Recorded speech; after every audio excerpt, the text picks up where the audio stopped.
Podcasts, the final frontier. These are the voyages of the podcast. There are 4 lights!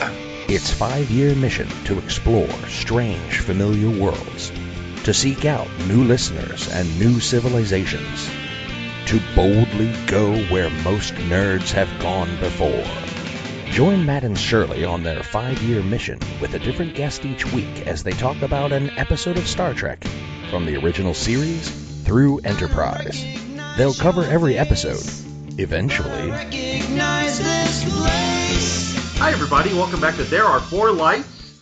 I'm Matt, and I'm here with Shirley. Hello. And this week we're joined by Matt Hurt of the Obsessive Viewer podcast. Say hi, Matt. Hey, guys.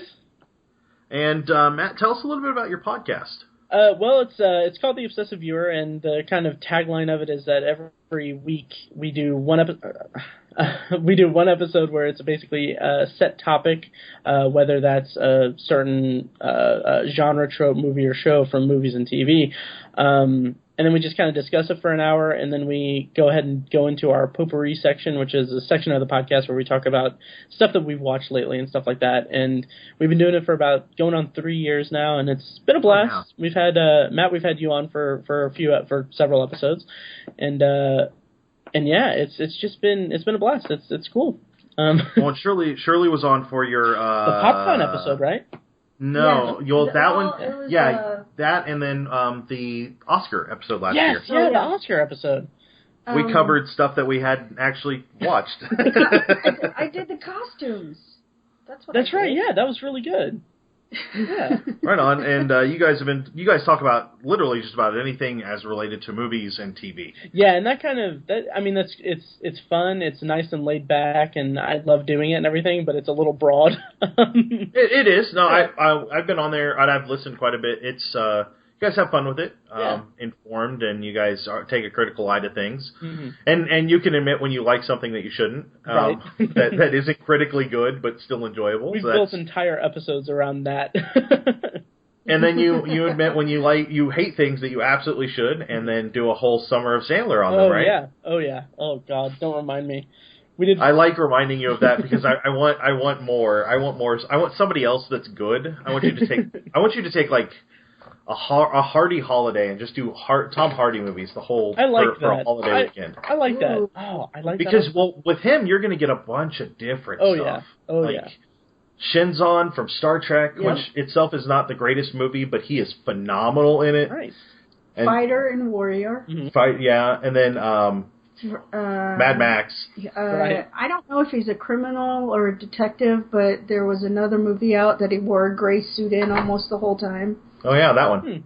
I don't remember it. No, but Tom Hardy is, I think, a fantastic actor. He's amazing. And a much better choice than Adam Sandler. Oh yeah, for sure. And I keep teasing that after Adam Sandler does his Netflix movies, like he has a contract for like 4 Netflix movies. I kind of want to do like just a one-off Summer of Sandler episode that's just the Netflix movies, but I don't know if I have the desire enough to do that.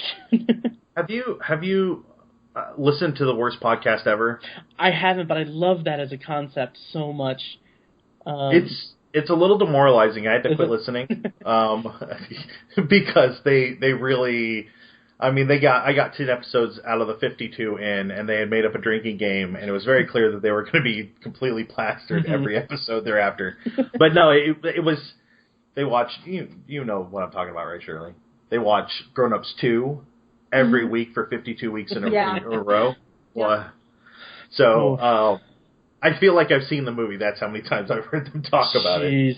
And it's nowhere near any, like, it's a movie that does not need to be seen at all, much less. But there's a moose. There's an unexplained moose at the beginning. Yeah. No, there's really an unexplained moose that makes its way into the house because somebody left the door open. Because there's or I guess it's a deer, but there's all these deer, right, wherever they're at. And of course, there's deer urine jokes in it, which are just really highbrow stuff, honestly. Oh yeah, well, I mean, Adam Sandler is only highbrow, right? Oh, absolutely. Ugh. Well, at least you got some good movies out of that, like Spanglish and Punch Drunk Love. Right, yeah, and those are really good movies too. And I mean, he does have some good stuff. And I had like a big, huge theory about Jack and Jill that it's a terrible, deplorable movie. But I just had this crazy theory that it was his way of reconciling his serious dramatic acting with his just goofy giving all the money, like money hungry, just wackiness.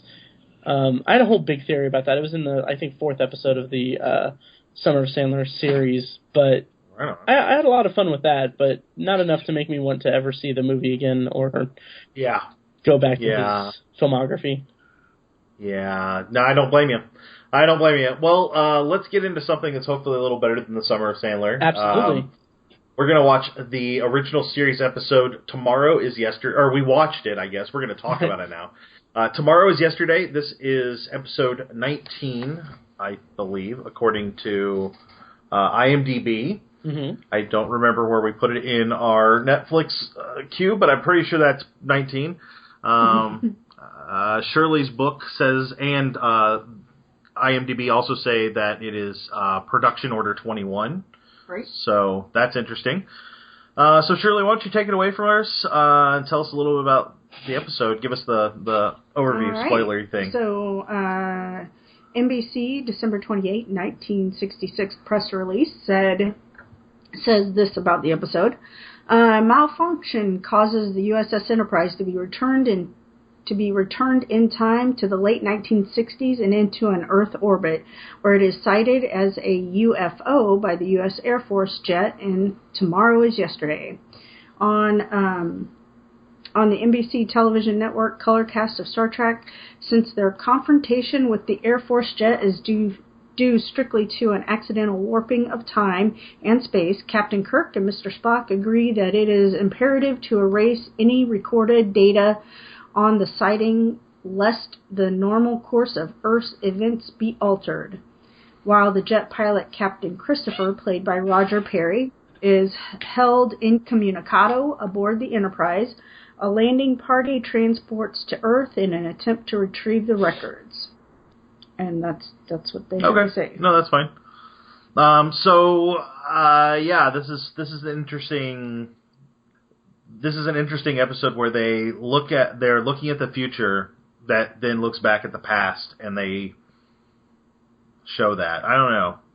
It wasn't a bad episode. I didn't have a whole lot of problem with it. Well, I thought it was kind of interesting when I was reading in the book. It said the theme of the show is similar to It's a Wonderful Life.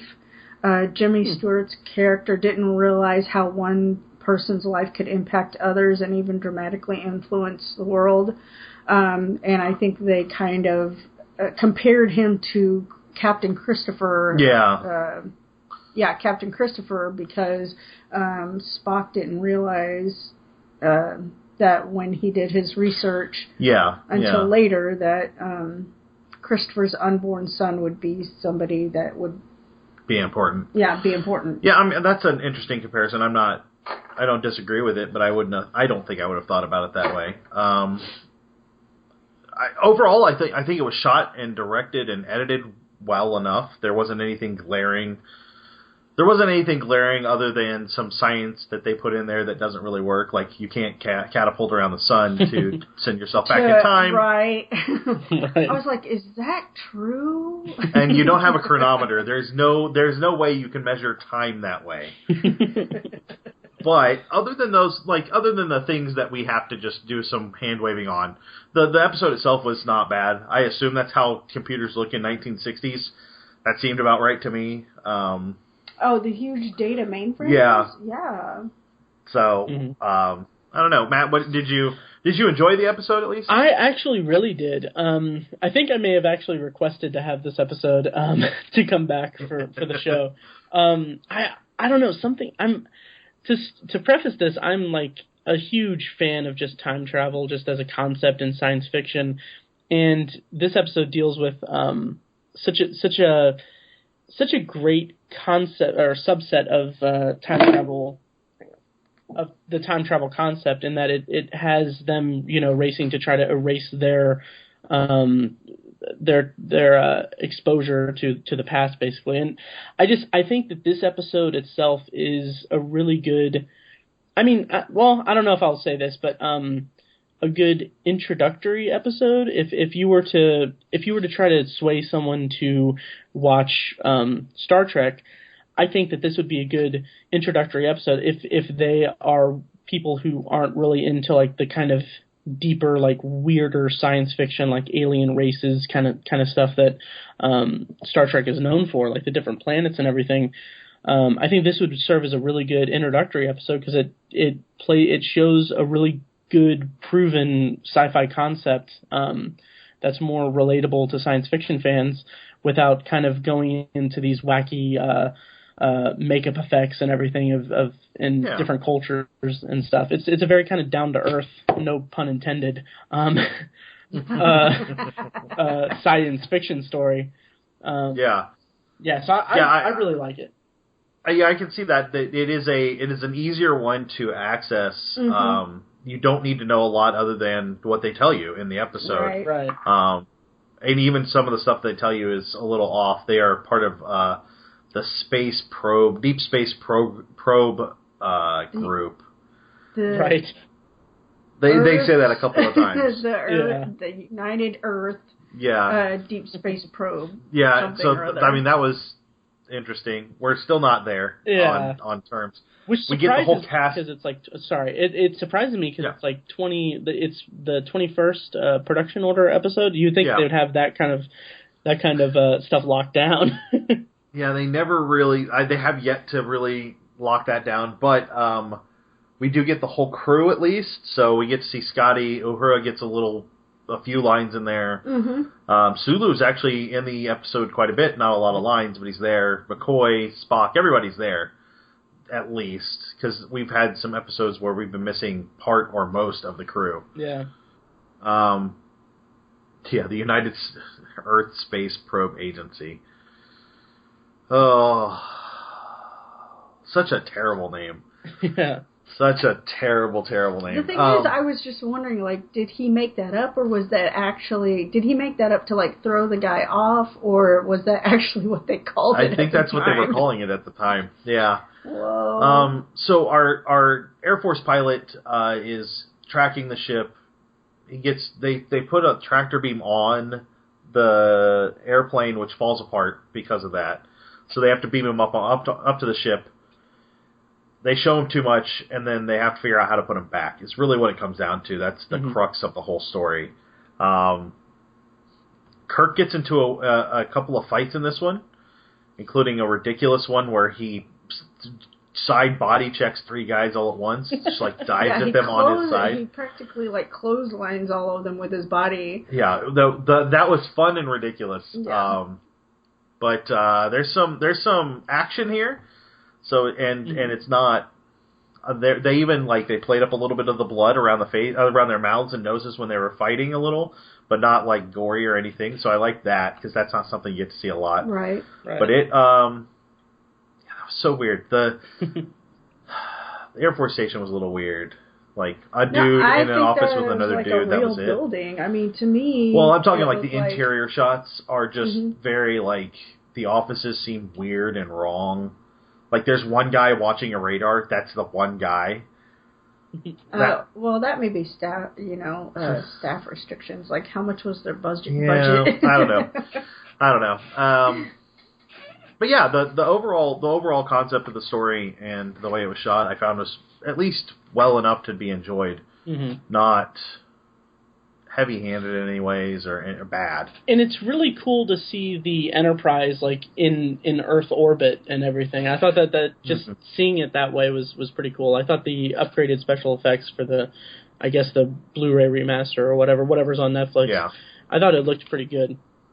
Yeah, those are really nice. And it is nice. We don't get to see any of the ships back at Earth very often. Right. They're always Earth-like or not quite Earth, but kind of Earth. So. Yeah, and the way that the jet was following it, and the sky, and then the Enterprise being in the atmosphere, it was just for me. I mean, did anybody see any blue or the black lines around anything? Because it looked. I did only with the very remastered Earth. There was a little bit of an effect there, but I think that's because they remastered it. The rest of it looked fine. I thought when we first started the episode, I thought we were in the wrong one. I thought we were on the wrong show because I'm like, oh, this is strange. Why are we looking at jets here? But But no, I think they presented all of it pretty well. Mm-hmm. There was some weird rocking of the ship in the sky when it first appears, and some weird camera angle work behind the fighter pilot. Right. But that wasn't that bad. No. Right. But having said that, we also did just watch 2001: A Space Odyssey, which is very different in the way it presents everything, all of it. Right. So yeah, I guess not that I expected this to be dumbed down, but I also didn't expect that high of a level of camera work and thought process going into every shot. Right. You don't have that ability in a TV show, really. You can't, or you'd never get episodes out. Yeah, absolutely. Right. So. I thought the storyline was really interesting. I like this for them to be able to bring something that's, not on a distant planet or held somewhere else. And really, I didn't recall that this is the first time travel episode. I didn't think they did that in the first season. Yeah, no, I totally forgot about that. Pretty early on. Yeah. So, the only thing I would say about the time frame they chose is I feel like they were trying to bring in the current audience, which is great for then, but now makes it even weirder. But now that I'm thinking about like future episodes, like they send in Deep Space Nine, the Ferengi end up back in time somehow, and it's like semi-quasi current day Earth. So there's a lot of situations where they go back to what is current day. Uh-huh. It's weird, but I guess where they're coming from makes a little sense. Like it does make it relatable. I think that's the other reason this episode is so relatable. Is it's at least something we can recognize as the recent-ish past. I mean, it's been 40 years ago, but still recent. Well, I like about going back to the present day of when it aired and everything. I kind of like the optimism that it had with it, because if you think about it, they go back to 1967, so it's present day when it aired and everything, and they make the remark that there's going to be a moonshot that next day or whatever it was. And what I love about that is that's 1967. We didn't go to the moon until 1969, and like you see, if you put yourself back to 1967 when this episode aired, you kind of just see this person being Captain Kirk on screen saying like, oh well, we went to the moon in the late 60s and it's just like to think about that 2 years before we actually landed on the moon. That must have been just so optimistic and really just cool to see that in that time frame. I don't know. I love it when science fiction shows such an optimistic side, and reflecting, absolutely. And reflecting its modern time and everything. Yeah, no, absolutely. I was just looking up the Apollo program. I'm sorry. Right. They actually in lunar orbit was first achieved in 68. So this is a whole year before that. Because I remember that the Apollo program went there and went around a couple of times, right? Like scouted the place. But yeah, so this is more than a year ahead of that. Actually, this is almost 2 years. Mm-hmm. Yeah, so I mean, they really were thinking ahead, and Roddenberry has that, like especially with this series. In Next Generation, there's a whole lot of things that go a little weird and wonky, and he has a whole other message to try and get out there. But as far as this goes, like he is really optimistic, and he wants to see us succeed, and I think he was trying to contribute to that in his own way through Star Trek, and I honestly think he did. We wouldn't have half of the things we do without Star Trek, because those concepts weren't imagined until we hit it. I mean, honestly, you look at your tablets and your phones, like there's a lot there. Flip phones clearly come from Star Trek. Oh, absolutely. But if you look at your tablets, like that all comes from Star Trek, and a lot of the things we've got are based directly in there, and really, really hold on to that. So I really appreciate what he is doing here, and I think you're absolutely right. It's always Star Trek. The original series and a lot of Next Generation are very, very optimistic about human nature and where we're going to go and how we're going to do it. They've not always been right, but what are you going to do? So, right. We get there sooner or later. Yeah. Overall, the acting was good. I liked the guy playing Captain Christopher. That was Roger Perry, who ironically had been an Air Force intelligence agency intelligence officer. Nice. Those are the words. In the 50s. Oh, wow. So, like, this was something he knew a little bit about. So that was kind of interesting. He did a lot of other, like, spots in other shows that were on around the time. Nothing huge as far as that goes, except for Count Yorga Vampire. He played Dr. James Hayes, and then returned as a different character in The Return of Count Yorga. So that's important. Nice. But yeah, he was pretty good. I liked him. He had a very strong look in his eyes. He had a really strange strength there. I liked it quite a bit, though. I guess we're kind of transitioning already, but none of the other guest stars really stood out. There was the security officer. Which one? The computer reprogramming.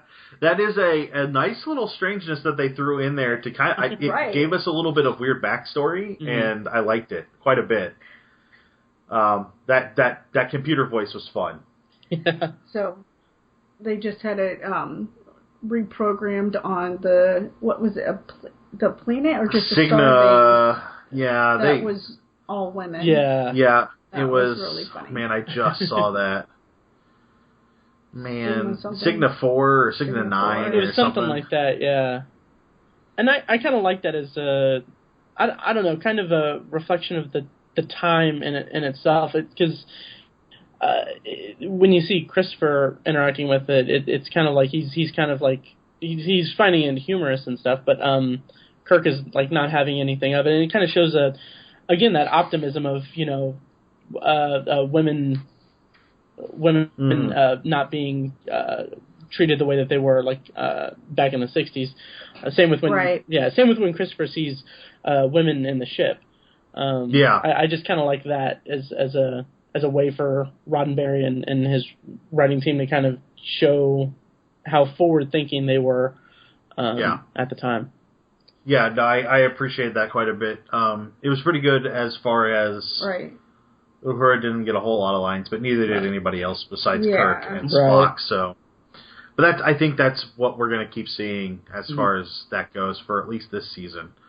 We didn't get any really strange. We didn't get any other races. We got Spock being a strange race, but that was it. Was there anything else that really stuck out for you guys? I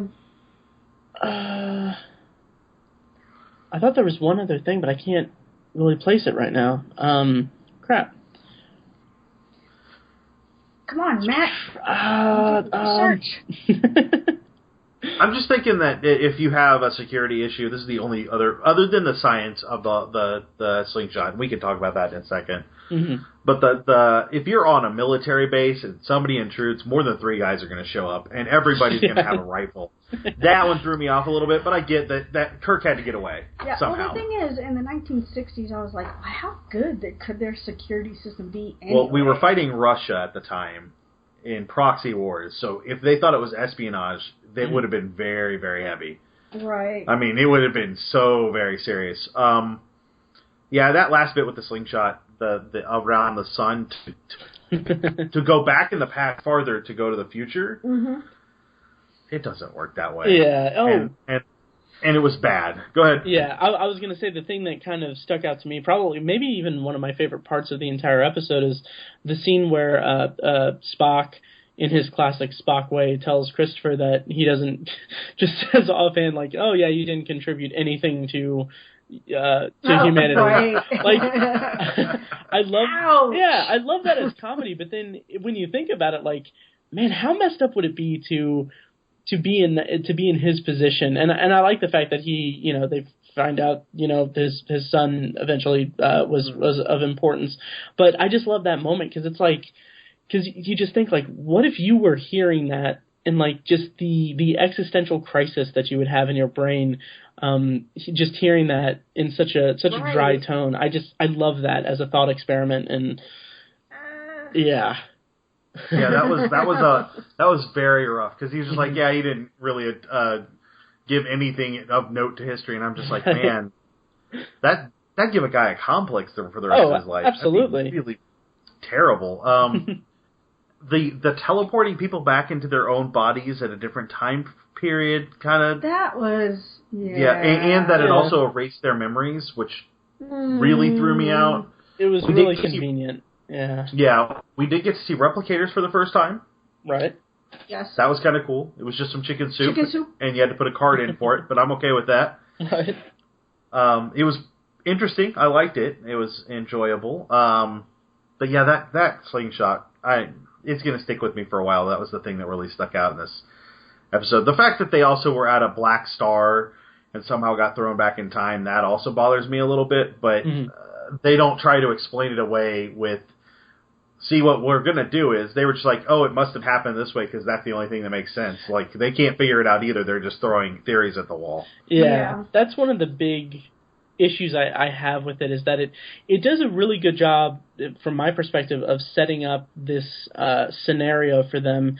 And when you're in this scenario, like before they get to the end, you kind of, like, at least for me, I was thinking, like, how are they going to solve this problem? Like, it just keeps mounting and keeps piling up. So if they had done something a little bit more substantial to get back, and if it was more complicated than just simply slingshotting and all that, I thought that would have been better for me.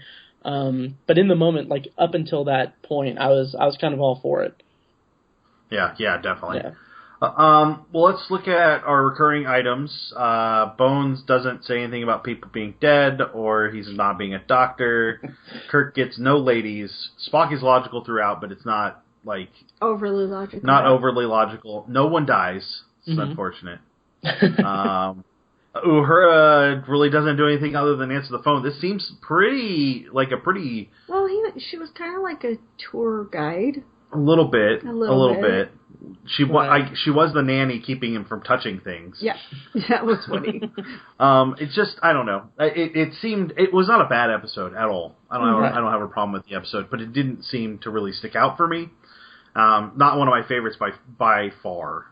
There are some others that are, anything with Henry Mudd in it.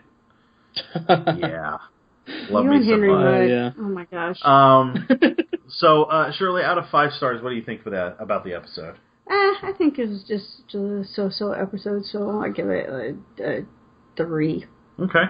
Matt, how about you? I'm going to go with 4, just because, like I said, I think it's a good introductory episode to kind of ease someone in.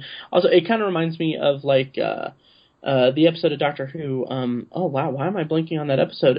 But it's kind of a self-contained episode of that, which, Star Trek is all self-contained, but it's... wow, I can't believe I can't remember that episode. But anyway, it's the one with the Weeping Angels. Sorry. I'm sorry. Oh, yeah. I'm gonna know exactly what it is as soon as we finish this. But anyway, it kind of reminds me of that, in that it's a very I hesitate to say basic, but it's a very it's a very introductory level time travel story with its own complications and everything. And it's just something I appreciated. So 4 stars. The words you're looking for are blink. That too. That's the episode with Blink. the Weeping Angels. Blink. I thought you said bleak. Okay, yeah. Blink. No, blink. Oh, No, yes. blink. Yeah. Oh, that's wow. the name of, I don't know why I blinked on that. I need to rewatch it. Yeah. Thank you. Okay. It's neither bad nor great. I'm going to give it a 2.5, kind of middle of the road.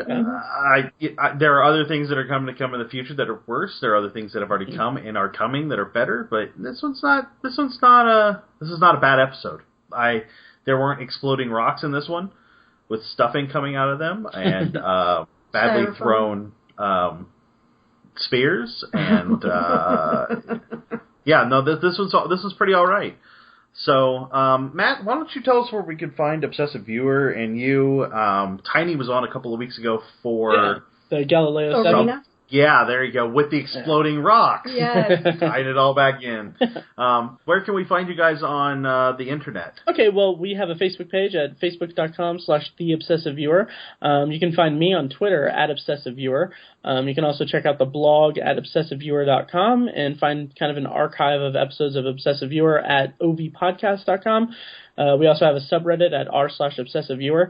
And also, I have a solo side project podcast devoted to classic science fiction anthology television, starting with The Twilight Zone, that I'm hoping to relaunch very soon. It's called Anthology. You can find that at anthologypod.com. There you go. Right on. Yeah, Anthology is well. The episodes you put out were really good. Right. The downside is there's a long wait between the last stuff you put out and now.